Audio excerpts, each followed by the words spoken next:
ആകാര സവിശേഷതകൾ കൊണ്ട് ഭാവങ്ങൾ കൊണ്ട് ഈ ക്ഷേത്രം കേരള ശില്പകലാ മാതൃകയിലാണ് 4 ഗോപുരങ്ങളോടുകൂടി നിർമ്മിച്ചിരിക്കുന്നത്. 18 പടികൾ കടന്നാണ് നമ്മൾ നാലമ്പലത്തിലേക്ക് കയറുന്നത്. ക്ഷേത്രത്തോടൊപ്പം ക്ഷേത്രവിഗ്രഹത്തോടൊപ്പം പവിത്രത കൽപ്പിച്ച് ഭക്തജനങ്ങൾ ഇതിനെ ആചാരാനുഷ്ഠാനങ്ങൾ അനുഷ്ഠിച്ച് തന്നെ കൊണ്ടുപോകുന്നു എന്നുള്ളതാണ് പറയാൻ കഴിയും.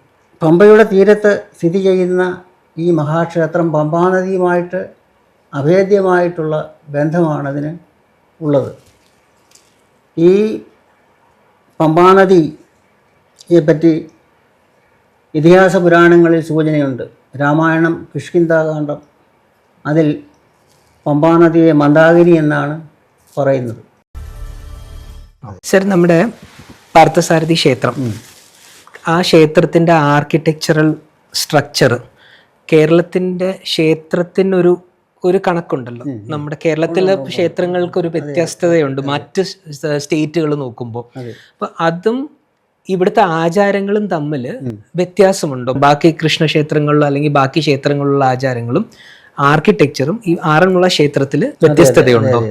ആകാര സവിശേഷതകൾ കൊണ്ട് ഭാവങ്ങൾ കൊണ്ട് ഈ ക്ഷേത്രം കേരള ശില്പകലാ മാതൃകയിലാണ് 4 ഗോപുരങ്ങളോടുകൂടി നിർമ്മിച്ചിരിക്കുന്നത്.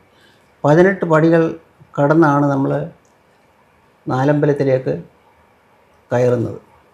ചുറ്റുമുള്ള വളരെ ബലവത്തായിട്ടുള്ള ആനപ്രഭ മതിൽ, അത് കരിങ്കല്ല് കൊണ്ട് നിർമ്മിച്ചിട്ട് അതിന്മേൽ ഈ ചെങ്കല്ല് കെട്ടി ആനയുടെ മസ്തകം മാതിരി വളച്ച് ചെയ്തിരിക്കുന്ന ഒരു ബലവത്തായിട്ടുള്ളൊരു മതിലാണ്. ആ മതിൽക്കെട്ടിനകത്താണ് ഈ നാലമ്പലവും വിളക്കുമാടവും ബലിക്കൽപ്പുരയും എല്ലാം സ്ഥിതി ചെയ്യുന്നത്. ഈ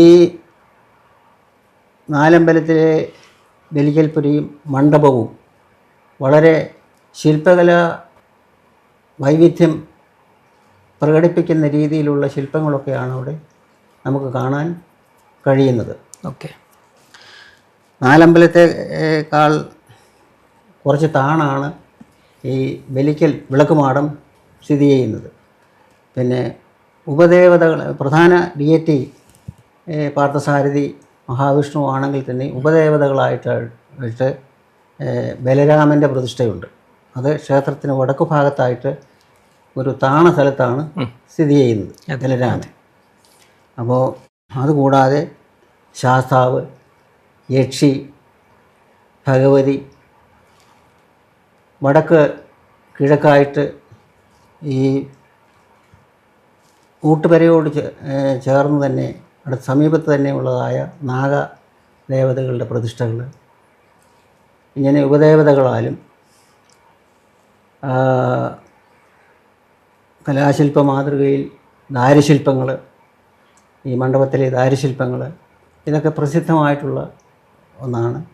അങ്ങനെ 12-ാം നൂറ്റാണ്ടിനും 13-ാം നൂറ്റാണ്ടിനും ഇടയ്ക്കാണ് ഈ ദാരുശില്പങ്ങളൊക്കെ അവിടെ തീർത്തിട്ടുള്ളതെന്നാണ് ചരിത്രകാരന്മാരുടെ അഭിപ്രായം.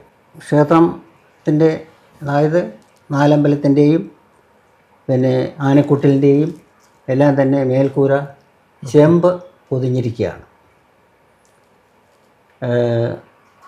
വടക്കേ നടയിലേട്ട് ഇറങ്ങുന്നിടത്തും പടികളുണ്ട്. പടി ഇറങ്ങിച്ചെന്നാൽ പമ്പാനദിയിലേട്ട്, പുണ്യനദിയായിട്ടുള്ള പമ്പയിലേട്ടാണ് മധുക്കടവെന്ന് പറയും. ആ മധുക്കടവിലേക്കാണ് നമ്മൾ ഇറങ്ങിച്ചെല്ലുന്നത്. സർ, ഈ ക്ഷേത്രവും പമ്പാനദിയുമായിട്ട് എന്തെങ്കിലും ആത്മബന്ധമുണ്ടോ? പുണ്യനദിയായ പമ്പയുടെ തീരത്താണ് ഈ ക്ഷേത്രം. പമ്പയുടെ പിന്നെ തെക്കേ കരയിലാണ് ഈ ക്ഷേത്രം സ്ഥിതി ചെയ്യുന്നത്. അപ്പോൾ ഈ പമ്പാനദിയുടെ പ്രാധാന്യമാണ് ക്ഷേത്രത്തിനും ഒരു പരിധി വരെ നമുക്ക് പറയാൻ കഴിയുന്നു. നിലയ്ക്കാത്ത പ്രവാഹത്തോടൊപ്പം വളർന്നു വന്ന ഒരു മഹാസംസ്കാരം, അതോടൊപ്പം പമ്പയുടെ ഇരുതീരങ്ങളിലുമുള്ളതായ തീർത്ഥാടന കേന്ദ്രങ്ങൾ, അമ്പലങ്ങളും പള്ളികളുമൊക്കെ. അപ്പോൾ ഈ പമ്പയുടെ തീരത്ത് സ്ഥിതി ചെയ്യുന്ന ഈ മഹാക്ഷേത്രം പമ്പാനദിയുമായിട്ട് അഭേദ്യമായിട്ടുള്ള ബന്ധമാണതിന് ഉള്ളത്. ഈ പമ്പാനദിയെ പറ്റി ഇതിഹാസ പുരാണങ്ങളിൽ സൂചനയുണ്ട്. രാമായണം കിഷ്കിന്ധാകാന്ഡം അതിൽ പമ്പാനദിയെ മന്ദാകിനി എന്നാണ് പറയുന്നത്. അപ്പോൾ ശ്രീരാമൻ തൻ്റെ പിതാവിൻ്റെ അന്ത്യക്രിയകൾ ചെയ്തതായിട്ടുള്ള ആ ത്രിവേണി സംഗമം പമ്പാനദിയുടെ ഉത്ഭവസ്ഥാനം ശബരിമലയിൽ പൊന്നമ്പലമേടിനടുത്തുള്ളതായിട്ടുള്ള പുളിച്ചിമലയുടെ വടക്ക് ഉള്ള മരനിരകളിൽ നിന്ന് ഉത്ഭവിച്ച് ഏതാണ്ട് 90 മൈൽ പടിഞ്ഞാറോട്ടൊഴുകി വേമ്പനാട് കായലിൽ പതിക്കുകയാണ്. അതിന് തീരത്തുള്ളതായ ഈ പുണ്യനദിയുടെ തീരത്ത് സ്ഥിതി ചെയ്യുന്നതായിട്ടുള്ള അവിടെയാണ് ഈ ആറന്മുള വള്ളംകളിയും അനുബന്ധ തിരുവോണത്തോണി വരവും എല്ലാം ചെയ്യുന്നത്. അപ്പം പമ്പാനദിയുമായിട്ട് അഭേദ്യമായിട്ടുള്ള ബന്ധം ഇതിനുണ്ട്. അപ്പം കൂടാതെ ഈ പമ്പയുടെ തീരത്തെ പട്ടണങ്ങളെപ്പറ്റി പറയുന്നുണ്ട്. Memoirs of the survey of Travancore and Cochin Ward and Conner, lieutenant Ward and Conner എഴുതിയിട്ടുള്ള ഈ ഓർമ്മക്കുറിപ്പുകൾ സർവേയിൽ റാന്നി, ആറന്മുള, ചെങ്ങന്നൂർ, നിരണം തുടങ്ങിയതായിട്ടുള്ള സ്ഥലങ്ങളെപ്പറ്റി വിസ്തൃത ഗ്രാമങ്ങളായിട്ട് വിസ്തൃത പട്ടണങ്ങളായിട്ടാണ് പറയുന്നത്. അവിടെ പ്രാചീന കാലത്ത് തന്നെ AD 1-ാം നൂറ്റാണ്ടിൽ തന്നെ വ്യാപാര കേന്ദ്രമായിരുന്നു. പുത്തങ്കാവിൽ നിന്നും റാന്നിയിൽ നിന്നും കിട്ടിയിട്ടുള്ള നാണയങ്ങൾ, അതായത് റോമൻ നാണയങ്ങൾ ഇതിന് സൂചന നൽകുന്നുണ്ട്. അതുപോലെ ഏറ്റവും കൂടുതൽ നാവിഗേഷൻ, റിവർ നാവിഗേഷൻ നടക്കുന്ന ഒരു ഏതാണ്ട് 45-50 കിലോമീറ്ററോളം ഈ നാവിഗേഷൻ, റിവർ നാവിഗേഷൻ, കെട്ടുവള്ളങ്ങളും കേവുവള്ളങ്ങളും ഒക്കെ കയറിപ്പോകുന്നതായിട്ടുള്ള, അങ്ങനെ റാന്നി വരെ വടശ്ശേരിക്കര വരെ പിന്നെ വ്യാപാരത്തിന് കെട്ടുവള്ളങ്ങളും കേവുവള്ളങ്ങളും ഒക്കെ പോയിരുന്നു. അങ്ങനെ മഹത്തായ ഒരു പാരമ്പര്യം ഈ പമ്പാനദിക്കുണ്ട്. പുരാണ സംബന്ധമായിട്ടും അവിടുത്തെ ക്ഷേത്രങ്ങളും ദേവാലയങ്ങളും എല്ലാം തന്നെ. അപ്പോൾ പമ്പയുടെ തീരത്ത് സ്ഥിതി ചെയ്യുന്നു എന്ന് പറയുമ്പോൾ തന്നെ ആ പമ്പയുടെ ആ ജലാശയത്തിൻ്റെ പവിത്രമായ ആ പമ്പയുടെ സാന്നിധ്യം ക്ഷേത്രത്തിൻ്റെ ഭംഗിയെയും അതോടൊപ്പം അവിടുത്തെ ആചാരങ്ങളെയും അതിൻ്റെ ഭംഗിയെ ശതഗുണീഭവിപ്പിക്കുകയാണ് ചെയ്യുന്നത്. അതാണ് അതിൻ്റെ പ്രാധാന്യം. സർ, നമ്മളിപ്പോൾ കാണുന്ന ആറന്മുള പാർത്ഥസാരഥി ക്ഷേത്രം, അതിൻ്റെ ആ കാലപ്പഴക്കവും കൂടെ ഒന്ന് ഡിസ്ക്രൈബ് ചെയ്തായിരുന്നെങ്കിൽ. 1781 ക്ഷേത്രത്തിൽ അഗ്നിബാധയുണ്ടായി. അതിനുശേഷം 959 കാർത്തിക തിരുനാൾ മാർത്താണ്ഡവർമ്മ, കാർത്തിക തിരുനാൾ രാമവർമ്മയാണ് ഈ ക്ഷേത്രം, അതായത് നാലമ്പലവും അതോടൊപ്പം പിന്നെ വിളക്കുമാടവും എല്ലാം തീർത്തിട്ടുള്ളത്. ആനക്കോട്ടിൽ അന്ന് പുതുക്കി പണിതില്ല. ആനക്കോട്ടിൽ അടുത്ത കാലത്തായിട്ടാണ് അതിൻ്റെ ജീർണത മാറ്റി പുതുക്കി പണിത് ചെമ്പോല വിരിച്ചത്. അപ്പോൾ കാർത്തിക തിരുനാൾ രാമവർമ്മ മഹാരാജാവാണ് ഇന്ന് കാണുന്നതായിട്ടുള്ള അഗ്നിബാധയ്ക്ക് ശേഷം ഇന്ന് കാണുന്നതായിട്ടുള്ള ക്ഷേത്രവും പിന്നെ നാലമ്പലവും പിന്നെ വിളക്കുമാടവും എല്ലാം നിർമ്മിച്ചതെന്നാണ് നമുക്ക് പറയാൻ കഴിയും. ഓക്കെ സാർ, അപ്പോൾ ഒരു സംശയം സാറിന്, അപ്പം ഈ ക്ഷേത്രം പണിത് ചെയ്തുകൊണ്ടിരുന്ന മെയിൻ ആയിട്ടുള്ള പണി ചെയ്യാനുണ്ടായിരുന്ന തച്ച് ശാസ്ത്രം അറിയാവുന്ന ആൾക്കാരുടെ പേരും റീകളക്ട് ചെയ്യാൻ പറ്റുമോ? ശില്പികളെ പറ്റി അങ്ങനെ വ്യക്തമായിട്ടുള്ള സൂചനകളൊന്നും ലഭിച്ചിട്ടില്ല. ഒരാൾ പോണതൊന്നും. ഓക്കെ, നമ്മുടെ കേരളത്തിലുള്ള കേരളത്തിലുള്ളവർ തന്നെയാണ്. കൂടാതെ തമിഴ്നാട്ടിൽ നിന്നും ശില്പികൾ എത്തിയിരുന്നു. ചെങ്ങന്നൂർ ക്ഷേത്രം പണിയാനൊക്കെ തമിഴ്നാട്ടിൽ ശില്പികൾ വന്നല്ലോ. അപ്പോൾ തമിഴ് ശില്പികളും ഇവിടെ എത്തിയിരുന്നു. തമിഴ് പരദേശി ബ്രാഹ്മണന്മാരുടെ ഒരു സങ്കേതം ഇവിടെ ഉണ്ടായിരുന്നു. അപ്പോൾ തമിഴ് ശില്പികളും ഇവിടെ നമ്മുടെ ശില്പികളോടൊപ്പം ക്ഷേത്രം പണിയിൽ ഏർപ്പെട്ടിട്ടുണ്ട്. ഓക്കെ, ഞാൻ ഈ ക്വസ്റ്റ്യൻ ചോദിക്കാൻ കാരണം നമ്മുടെ ഇവിടെ ചെങ്ങന്നൂർ തന്നെയാണ് ശബരിമല വിഗ്രഹം പണിത കുടുംബം ഇരിക്കുന്നത്. അപ്പോൾ ഈ കുടുംബത്തിന്റെ ഹെൽപ്പ് ഈ പർട്ടിക്കുലർ ആർക്കിടെക്ചറിൽ ഉണ്ടായിട്ടുണ്ട്. അപ്പോൾ ആ ജനറേഷൻസിന്റെ എന്തെങ്കിലും ഇൻഫർമേഷൻ സാറിന് കയ്യിലുണ്ടാവുമോ ഇവിടെ ഈ ക്ഷേത്രത്തിനായിട്ട് കണക്ട് ചെയ്തിട്ട്? അങ്ങനെ വ്യക്തമായിട്ടുള്ള രേഖകളൊന്നും നമുക്ക് കിട്ടിയിട്ടില്ല. പിന്നെ അപ്പോൾ കാർത്തിക തിരുനാൾ രാമവർമ്മയുടെ കാലഘട്ടത്തിൽ ഈ ക്ഷേത്രം പുതുക്കി പണിതു. അപ്പോൾ ശില്പികളെ പറ്റിയൊന്നും അവിടെ സൂചിപ്പിച്ചിട്ടില്ല. വേറിട്ട ആചാര അനുഷ്ഠാനങ്ങളാണ് തിരുവാറന്മുളയിൽ നമുക്ക് കാണാൻ കഴിയുന്നത്. വൃശ്ചികം 1-ാം തീയതി മുതൽ 10 ദിവസം നീണ്ടു നിൽക്കുന്ന കളഭച്ചാർത്ത്, മകരമാസത്തിലെ തിരുവോണനാൾ കൊടിയേറി ആറാട്ടോടുകൂടി സമാപനം കുറിക്കുന്നതായിട്ടുള്ള പ്രൗഢമായ ഉത്സവം. കൂടാതെ പൂജാതി കർമ്മങ്ങളിൽ ഉച്ചപൂജയ്ക്ക് ഇവിടെ ദേവന് സാധാരണ പാൽപ്പായസവും മറ്റും നിവേദിക്കുന്നതോടൊപ്പം തന്നെ വഴുതനങ്ങ മെഴുക്ക് പുരട്ടിയും ഉപ്പുമാങ്ങായും നിവേദിക്കുന്നുണ്ട്. വഴുതനങ്ങ വഴുതനങ്ങ മെഴുക്ക് പുരട്ടിയും ഉപ്പുമാങ്ങായും അത് എന്നും നടക്കുന്നു. ഉച്ചപൂജയ്ക്കുള്ള നിവേദ്യത്തിന് ഈ പടച്ചോറും പായസവും പാൽപ്പായസവും അതിനോടൊപ്പം തന്നെ ഈ വഴുതനങ്ങ മെഴുക്ക് പുരട്ടിയും ഉപ്പുമാങ്ങായും നിവേദിക്കുന്നുണ്ട്. അത് നിവേദിച്ചതിന് ശേഷം ഭക്തജനങ്ങൾക്ക് അവിടെ ഉച്ചപൂജ തൊഴാൻ നിൽക്കുന്നതായിട്ടുള്ള ഭക്തജനങ്ങൾക്ക് ഇത് കൊടുക്കും. ഓക്കെ. അതൊരു ദിവ്യമായിട്ടുള്ള പ്രസാദമായിട്ടാണ് നമ്മൾ വളരെ റയറായിട്ടേ കിട്ടാറുള്ളൂ.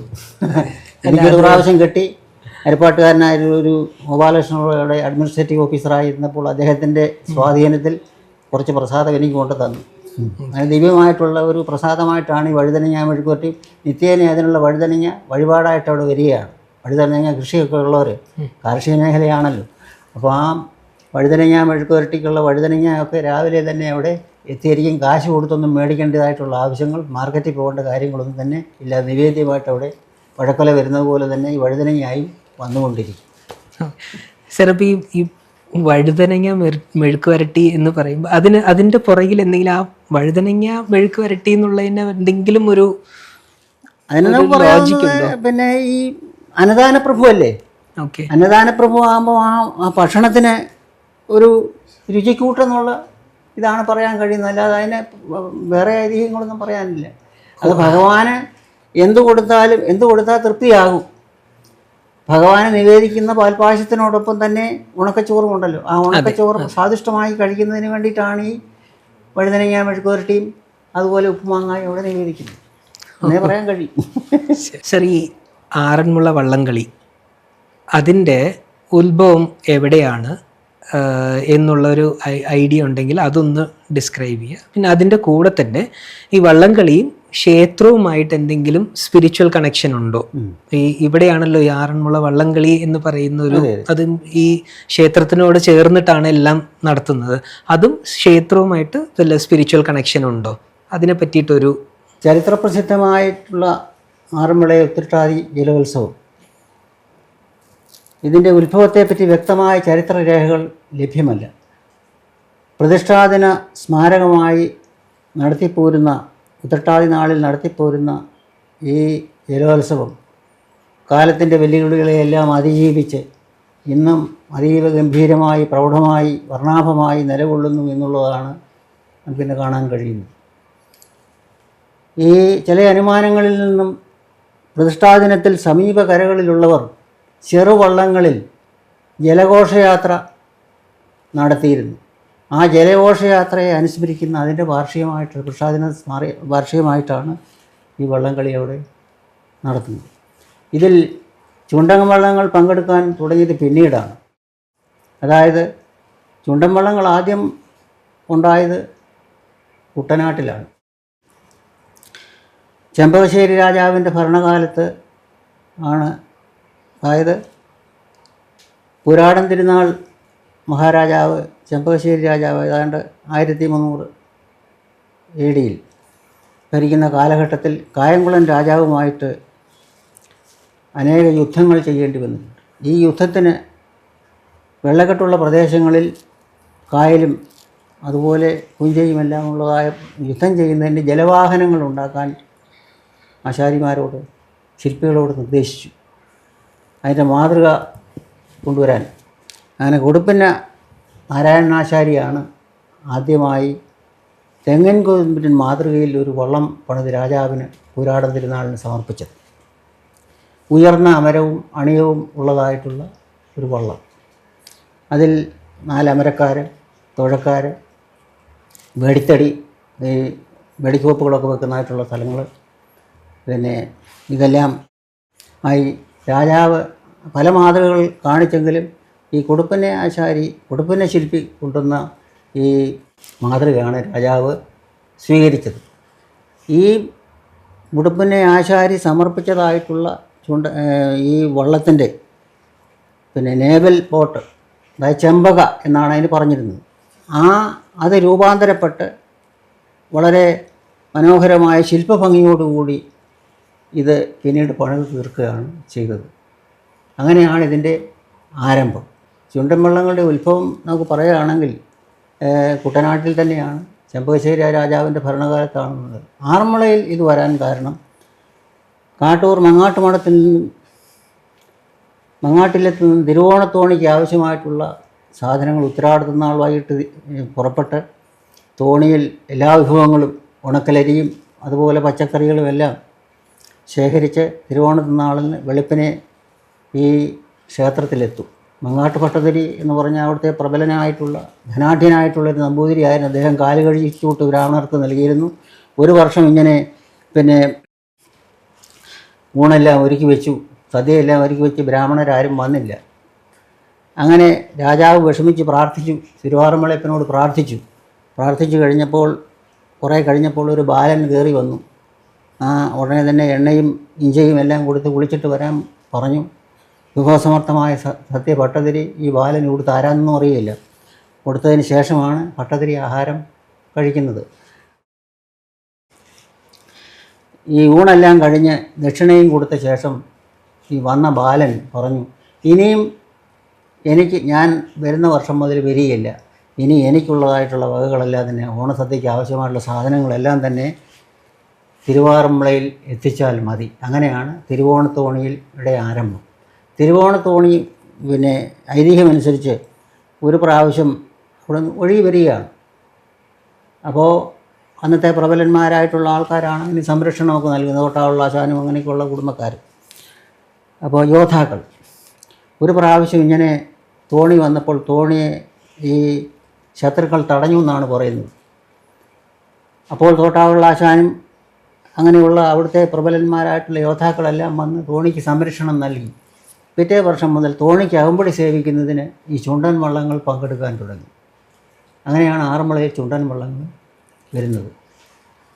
കൊടുപ്പിനെ ആശാരിയെ കൊണ്ട് നെടുമ്പറയാറ്റുകാരാണ് ആദ്യത്തെ ചുണ്ടൻ വള്ളം പണിതതെന്ന് ഐതിഹ്യം പറയുന്നുണ്ട്. അതല്ല എടശ്ശേരി മലയിലാണ് ആദ്യത്തെ ചുണ്ടൻ വള്ളങ്ങളും ഉണ്ടായെന്ന് വള്ളപ്പാട്ടിലൊക്കെ പറയുന്നുണ്ട്. അതൊക്കെ കോൺട്രവേഴ്ഷ്യൽ ഇഷ്യൂ ആണ്. അപ്പോൾ മനോഹരമായ ഈ കലാശില്പം ചുണ്ടൻ വള്ളങ്ങൾ ആറന്മുളയിൽ പള്ളിയോടങ്ങൾ എന്ന പേരിലാണ്. ദിവ്യമായ വള്ളം, ഭഗവത് സാന്നിധ്യമുള്ളതായിട്ടുള്ള വള്ളമെന്നാണ് അതിന് പറയുന്നത്. ഭഗവാൻ അതിൽ കുടികൊള്ളുന്നു. അങ്ങനെയുള്ള വള്ളത്തിന് അങ്ങേയറ്റം പവിത്രത കൽപ്പിച്ചിരിക്കുന്നു. ഈ വിഗ്രഹതുല്യമായിട്ടതിനെ പൂജിക്കുന്നു. കൂടാതെ ഇത് വിഭാവന ചെയ്ത ശില്പി ഇതിനൊരു ദൈവത്വം കൽപ്പിച്ചിരിക്കുന്നു. പ്രപഞ്ചത്തിൻ്റെ പ്രതീകമായിട്ട് ബിംബകൽപ്പനയുടെ ചരിത്രമാണ് നമുക്ക് ഈ പള്ളിയോടത്തിന് സങ്കല്പിക്കാൻ കഴിയുന്നത്. അണ്ടകടാഹമായി, ജീവിതത്തോണിയായി, പ്രപഞ്ചത്തോണിയായിട്ടിതിനെ കാണുന്നു. ഇതിൻ്റെ ഉയർന്ന അണിയം അത് ഇതിഹാസ പുരാണങ്ങളെ പ്രതിനിധീകരിക്കുകയാണ്, ഇതിഹാസ പുരാണങ്ങളെ. അപ്പോൾ അനന്തശയന മാതൃക എന്ന് പറയും അതിന്. അപ്പോൾ അതിന് ശേഷം ഈ ചുണ്ടൻ വള്ളങ്ങൾ വളരെയേറെ പവിത്രമായി കണക്കാക്കുന്നു എന്ന് ഞാൻ പറഞ്ഞല്ലോ. അങ്ങനെ പ്രപഞ്ചത്തിൻ്റെ പ്രതീകമായിട്ട്, അണ്ടകടാഹമായി, ജീവിതത്തോണിയായി, എപ്രകാരം കുചേലൻ പിന്നെ ദ്വാരകയിലേക്ക് ഭഗവാൻ കൃഷ്ണനെ കാണാൻ പോയത് പിന്നെ കരക്കാർ ഈ വ്രതശുദ്ധിയോടുകൂടി വള്ളത്തിൽ കയറി തൊട്ടുപന്നിച്ച് കയറി വ്രതശുദ്ധിയോടുകൂടി കയറുന്നതായിട്ടുള്ള ഭക്തന്മാർ തിരുവാറന്മുളയിൽ ഭഗവാന് ഇത് സമർപ്പിക്കുകയാണ്. തങ്ങളുടെ കുചേല യാത്രയാണിത്. തങ്ങളുടെ സർവ്വദുഃഖങ്ങളും തീരണമേ എന്നുള്ള ഒരു പ്രാർത്ഥനയോടുകൂടി അരിയോഹരം അതിൽക്കടവിൽ വള്ളങ്ങൾ ജലഘോഷയാത്രയ്ക്ക് ചെല്ലുമ്പോൾ അരിയോഹരെ വിളിച്ച് ഭഗവാനെ തൊഴുതിട്ടാണ് വീണ്ടും തൊഴയുന്നത്. അങ്ങനെ ഒരു ആത്മീയ പരിവേഷം. ചുണ്ടൻ വള്ളങ്ങൾ പവിത്രമായിട്ട് പാവനമായി കരുതുന്നു. അതിൽ വ്രതശുദ്ധിയോടുകൂടി മാത്രമേ കയറാൻ പാടുള്ളൂ. പിന്നെ സ്ത്രീകൾ പള്ളിയോടത്തിൽ കയറാൻ പാടില്ല, നിഷിദ്ധമാണ്. ശബരിമലയ്ക്കുള്ളതായ വിലക്കുകളെല്ലാം തന്നെ, ശബരിമലയ്ക്ക് പ്രായമായ സ്ത്രീകൾക്ക് പോകാം, ഇവിടെ അധികം പറ്റത്തില്ല. പ്രായമായ സ്ത്രീകളോ ചെറുപ്പക്കാരോ ഒരു സ്ത്രീയും വള്ളത്തിൽ സ്പർശിക്കാനോ വള്ളത്തിൽ കയറാനോ പാടില്ല. ഇതിൻ്റെ ആടയാഭരണങ്ങളും ഈ പ്രപഞ്ച സങ്കല്പമാണ്. അതായത് 4 അടനയമ്പുകൾ 4 വേദങ്ങളെയാണ് സൂചിപ്പിക്കുന്നത്. അമരച്ചാർത്തിലെ 9 കുമളകൾ നവഗ്രഹങ്ങളായിട്ട് അതിനെ കാണുന്നു. ചുറ്റുമുള്ള 2 സൈഡ് കുമളകൾ കന്നൽ കുമള സൂര്യചന്ദ്രന്മാരെ പ്രതിനിധീകരിക്കുന്നു. അതോടൊപ്പം 64 തുഴകൾ 64 കലകളെ സൂചിപ്പിക്കുന്നു. മുൻവശത്തുള്ള 8 തുഴക്കാർ അഷ്ടദിക്പാലകന്മാരായിട്ട് കാണുന്നു. പ്രപഞ്ചത്തിൻ്റെ സൂചികയായിട്ടാണ് കൊടി, ബാണക്കൊടി എന്ന് പറയും. ചുണ്ടൻ വള്ളത്തിലെ കൊടി ബാണക്കൊടി എന്നാണ് പറയുന്നത്, പ്രപഞ്ചത്തിൻ്റെ സൂചികയായിട്ടാണ്. അതുപോലെ മുത്തുക്കുട, പിന്നെ നാഭിയിൽ താമര കണ്ടു, നാൻമുഖനെ അതിൽ കണ്ടു എന്നുള്ള രീതിയിൽ ആ പ്രപഞ്ച സൂചികയാണ് അതിൽ നിന്ന് നമുക്ക് ദർശിക്കാൻ കഴിയുന്നത്. ഇങ്ങനെ എല്ലാം കൊണ്ടും അതിന് അർപ്പിക്കുന്നതായിട്ടുള്ള വഴിപാടുകൾ വള്ളസദ്യ, അവൽപ്പൊതി, പഴക്കൊല, വെറ്റില കോയില, ഇങ്ങനെ അങ്ങേയറ്റം ഒരു ക്ഷേത്രത്തോടൊപ്പം ക്ഷേത്രവിഗ്രഹത്തോടൊപ്പം പവിത്രത കൽപ്പിച്ച് ഭക്തജനങ്ങൾ ഇതിനെ ആചാരാനുഷ്ഠാനങ്ങൾ അനുഷ്ഠിച്ച് തന്നെ കൊണ്ടുപോകുന്നു എന്നുള്ളതാണ് പറയാൻ കഴിയും. സർ, ഇപ്പം ഈ ചുണ്ടൻ വെള്ളത്തിൻ്റെ ഒരു സ്ട്രക്ചർ ഡിസ്ക്രൈബ് ചെയ്തു. ഈ സ്ട്രക്ചർ ഡിസ്ക്രൈബ് ചെയ്തപ്പോൾ ഇതൊരു വലിയൊരു സ്ട്രക്ചറാണെന്നാണ് ഒരു ആസ്പെക്ട് ഉള്ളത്. അപ്പൊ ഇതിന്റെ കാൽക്കുലേഷനും കൂടെ ഒന്ന് സാർക്ക് ഒന്ന് ഡിസ്ക്രൈബ് ചെയ്യാൻ പറ്റും? അതായത് ഇതിന് എന്ത് ഡയമെൻഷൻസ് വരും, ഇതിന് എങ്ങനെയാണ് ഇതിന്റെ ആ ഒരു ഈ പെർട്ടിക്കുലർലി ഈ രൂപം ചെയ്യുമ്പോൾ അതിനൊരു കണക്കുണ്ടാവുമല്ലോ, ആ കണക്കും കൂടെ ഒന്ന് പറയാൻ പറ്റും? എഴുതപ്പെട്ട തച്ചുശാസ്ത്ര വിധികളില്ലാത്ത അതീവ സങ്കീർണമായ ഒരു നിർമ്മാണ രീതിയാണ് പള്ളിയോടത്തിൽ നമുക്ക് കാണാൻ കഴിയുന്നത്. 100 മുതൽ 120 അടി നീളമുള്ളതായിട്ടുള്ള പള്ളിയോടങ്ങൾ നേരത്തെ പറഞ്ഞതുപോലെ ഉയർന്ന അമരവും അണിയവും. ഇതിൻ്റെ 1/2 ഭാഗങ്ങൾ മാത്രമേ ജലത്തിൽ സ്പർശിക്കുന്നുള്ളൂ, ബാക്കി ഉയർന്നു നിൽക്കുകയാണ്. അപ്പോൾ ഇവിടെ പിന്നെ മറ്റു പലതിനും തച്ചുശാസ്ത്രങ്ങളുണ്ടെങ്കിൽ തന്നെയും ഇതിനെഴുതപ്പെട്ട ഒരു റിട്ടേൺ ഫോർമാറ്റ് ഇല്ല. ശില്പിയുടെ ഭാവനയും മനോധർമ്മവും കരവിരുതുമാണ് ഒരു ചുണ്ടൻ വള്ളത്തിന് ശില്പി കളപ്പലകയിൽ വരച്ചിട്ടിട്ട് അതിനെ ആധാരമാക്കിയാണ് അതിൻ്റെ മനക്കണക്ക് ഉണ്ടാക്കുന്നത്. അല്ലാതെ ഒരിക്കലും ഒരു ശക്തിശാസ്ത്ര വിധി പ്രകാരമല്ല. അതിൻ്റെ അലങ്കാരങ്ങൾ ഇതിൽ വരുത്തുന്നതായിട്ടുള്ള അമരത്തുള്ളതായിട്ടുള്ള കുത്തിപ്പണികൾ, പിന്നെ അതിൻ്റെ കൂമ്പും പറയും, അണിയത്ത്, പിന്നെ ഇതിൻ്റെ ആടയാഭരണം, ഇതെല്ലാം മഹാശില്പികൾ സംവിധാനം ചെയ്തതാണ്. എന്താണെന്നൊന്നും പറയാൻ കഴിയില്ല. ഇത് ഒരു സാധാരണ തോണിയായി, ആഞ്ഞലി തോണിയായിട്ട് ഇതിനെ കാണാൻ കഴിയില്ല. അങ്ങനെ ദൈവീകമായ ഒരു ആത്മീയ പരിവേഷം ഇതിന് നൽകിക്കൊണ്ട് ഇതിൻ്റെ ആടയാഭരണങ്ങളും ഇതിൻ്റെ നിർമ്മാണ രീതിയും, ഈ ശില്പിയും വ്രതശുദ്ധിയോടുകൂടിയാണ് ഇത് ചെയ്യുന്നത്. അതീവ വ്രതശുദ്ധിയോടുകൂടിയാണ് ഈ ആഞ്ഞലിപ്പലയിൽ ഈ മഹാശില്പം തീർക്കുന്നത്.